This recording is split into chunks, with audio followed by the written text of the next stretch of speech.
চাঁদ রাতের আকাশে খালি চোখে দেখতে পাওয়া সবচেয়ে উজ্জ্বল বস্তুটি, যা ছোট থেকে বড় সবাই চিনে। কিন্তু কথা হলো, চাঁদের পরে আমরা খালি চোখে তুলনামূলক উজ্জ্বল দেখতে পাই এমন আরও গ্রহ এবং তারা রয়েছে, সেগুলো কতজনই বা চিনে? তাহলে চলুন আজকের এই ভিডিওর মাধ্যমে চিনে আসি সেই সমস্ত গ্রহ এবং তারাগুলো। আপনারা দেখছেন বিজ্ঞানভিত্তিক চ্যানেল ফ্যাক্ট ভার্স বাংলা। প্রথমেই আছে চাঁদ। চাঁদের আকার তুলনামূলক ছোট, কিন্তু তুলনামূলক কাছে হওয়াতে চাঁদকে আমরা সবচেয়ে বড় দেখে থাকি। চাঁদের পরেই আসে ভিনাস বা শুক্র গ্রহ। ভিনাস হলো খালি চোখে দেখা যায় এমন সবচেয়ে উজ্জ্বল গ্রহ। একে অনেকেই সন্ধ্যা তারা বা ভোর তারা বলে। আসলে এটি একটি গ্রহ। এরপর আছে জুপিটার বা বৃহস্পতি গ্রহ। জুপিটার আমাদের সৌরজগতের সবচেয়ে বড় গ্রহ। সৌরজগতে সূর্যের পরে এটি দ্বিতীয় বড় বস্তু। এর আকার বড় হওয়ায় এটি খুব উজ্জ্বল দেখায়। এরপর আছে মার্স বা মঙ্গল গ্রহ। মার্স একটু কম উজ্জ্বল হলেও একে সহজে চেনা যায় এর লালচে রঙের জন্য। এই রং এসেছে এর পৃষ্ঠে থাকা লোহার অক্সাইড থেকে। মার্স এরপর আছে স্যাটার্ন বা শনি গ্রহ। স্যাটার্ন এর আলো শান্ত এবং স্থির। খালি চোখে এটি একটি উজ্জ্বল বিন্দুর মতো দেখায়। এখন চলুন নক্ষত্রের দিকে। রাতের আকাশের সবচেয়ে উজ্জ্বল নক্ষত্র হল সিরিয়াস।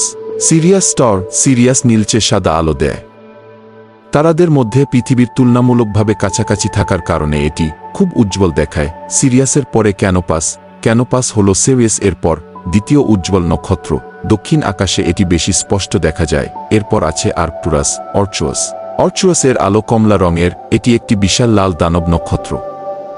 পরবর্তী উজ্জ্বল স্টার হল ভিগা। ভেগা গ্রীষ্মকালে আকাশে খুব উজ্জ্বল দেখা যায়। এর আলো হালকা নীলচে সাদা।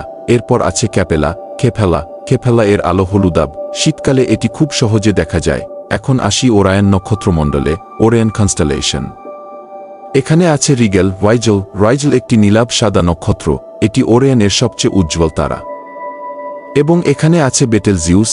বেটেলজিউস একটি লাল সুপারজায়ান্ট নক্ষত্র। এর উজ্জ্বলতা সময়ের সাথে পরিবর্তিত হয়। এটি জীবন ধসার শেষ পর্যায়ে আছে এবং এটি যে কোনো সময় সুপারনোভা হতে পারে। এ সমস্ত গ্রহ নক্ষত্র আমাদের প্রতি রাতের আকাশ আলোকিত করে আসছে। আমি যখনই রাতের আকাশে তাকাই, আমি আমার পরিচিত গ্রহ নক্ষত্র খুঁজতে চেষ্টা করি। আপনিও চাইলে খুঁজতে পারেন কোনো নির্দিষ্ট গ্রহ অথবা তারা, যা আপনাকে আলাদা অনুভূতি দিতে পারে। এরকম আরও মহাকাশ সম্পর্কে তথ্য পেতে সাবস্ক্রাইব করুন ফ্যাক্ট ভার্স বাংলা। চাইলে কমেন্ট করে জানাতে পারেন পরবর্তী ভিডিওতে আপনি কোনো বিষয়ে জানতে চান।